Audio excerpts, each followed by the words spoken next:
আপনি এই বিশ্বের প্রতিটা সেক্টরের দিকে তাকাবেন, দেখবেন বিশ্বের প্রতিটা সেক্টর এখন শিরকের আগ্রাসনে বা শিরকের অতল তলে নিমজ্জিত আছে। অমুসলিম যারা, তাদের মধ্যে তো শিরক আছেই। মুসলিম যারা আমরা, আমাদের মধ্যেও শিরক আছে। কয়দিন আগে আমরা বলেছি, আমাদের মধ্যে অনেকেই বলেছে মেরি ক্রিসমাস, বলেছে না?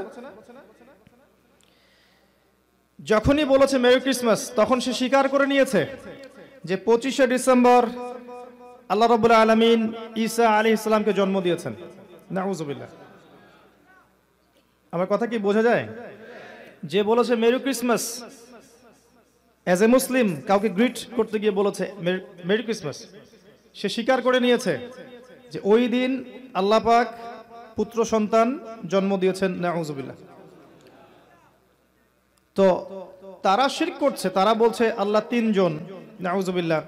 আল্লাহ, জিবরিল, ঈসা ইবনে মারইয়াম, ট্রিনিটি। তারা শিরক করছে।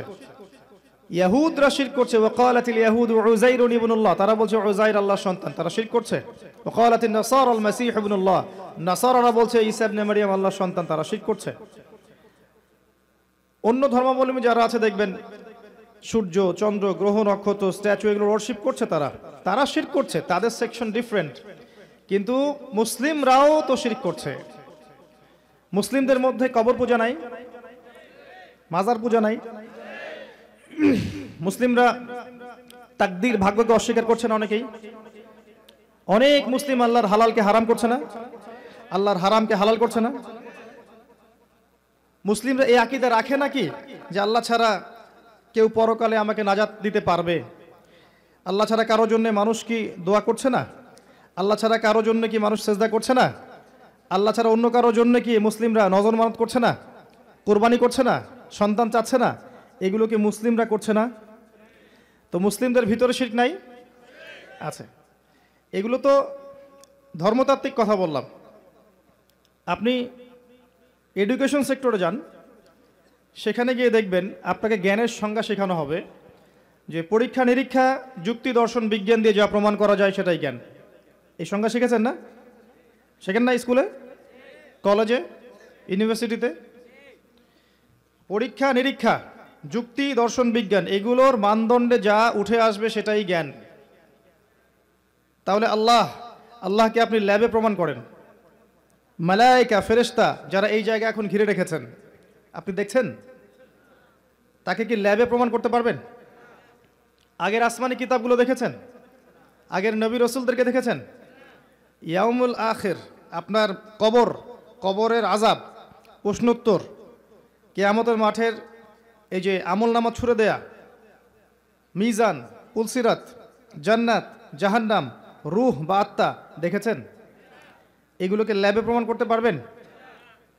ওয়াল কদরি খায়রি ওয়া শাররি, তাকদীরের ভালো মন্দ, ইমানের 6 নম্বর পিলার। ভাগ্যকে ল্যাবে প্রমাণ করতে পারবেন? এই 6টা মৌলিক বিষয় ইমানের, আল্লাহ, মালায়েকা, আসমানি কিতাব, নবী রাসূলগণ, পরকালের জীবন এবং তাকদীরের ভালো মন্দ, এই 6টাকে কি আপনি পরীক্ষা নিরীক্ষা, যুক্তি, দর্শন, বিজ্ঞান দিয়ে প্রমাণ করতে পারবেন? তাহলে তাদের এপিস্টিমোলজি মতে, তাদের জ্ঞানতত্ত্ব মতে এগুলোর কোনো অস্তিত্ব নাই। এখন যদি আপনি এই জ্ঞানের ডেফিনেশন মেনে শিক্ষা অর্জন করতে যান, আপনি এডুকেশন সেক্টরে শিরক করছেন। বুঝতে পারলেন কথা? যদি আপনি এই তত্ত্ব মেনে নেন যে জ্ঞান এভাবেই আসতে পারে, অন্য কোনোভাবে জ্ঞান আসতে পারে না মানুষের কাছে, তাহলে আপনি শিক্ষা ক্ষেত্রে শিরক করছেন। কি করছেন? কারণ আমরা কোরআনে দেখছি আল্লাহ পাক বলছেন ওয়াআল্লামা আদামাল আসমাআ কুল্লাহা, আল্লাহ পাক আদম আলাইহিস সালামকে জ্ঞান শিক্ষা দিয়েছেন। আদম আলাইহিস সালামের কাছে জ্ঞান ছিল না, আল্লাহ তাকে সমস্ত নাম শিক্ষা দিয়েছেন। জ্ঞানের সোর্স কে? আল্লামাল ইনসান মা লাম ইয়ালাম, মানুষকে সেই জ্ঞান শিক্ষা দিয়েছি যা মানুষ জানতো না। জ্ঞানের সোর্স কে? ওয়াকুলিল হাক্কু মির রাব্বিকুম, হক তোমার রবের পক্ষ থেকে আসে। ফালা তাকুনান্না মিনাল মুমতারিন, হকের সোর্স কে? তো আমরা বিশ্বাস করি যে জ্ঞান আল্লাহর পক্ষ থেকে আসে। আল্লাহ রাব্বুল আলামিন আদম আলাইহিস সালামকে জ্ঞান শিক্ষা দিয়েছেন এবং বাই ডিএনএ জ্ঞান আমাদের মধ্যে ছড়িয়ে পড়েছে। এরপরেও মানুষ বুদ্ধি দিয়ে, অভিজ্ঞতা দিয়ে, সমন্বয় মতবাদ দিয়ে জ্ঞান শেখে। শুধুমাত্র পরীক্ষা নিরীক্ষা পর্যবেক্ষণই জ্ঞানের একমাত্র সোর্স নয়। যদি আপনি এটা বিশ্বাস করেন তাহলে আপনি শিক্ষা ক্ষেত্রে শিরক করছেন। জ্ঞান কোথা থেকে আসে? আল্লাহর পক্ষ থেকে আসে।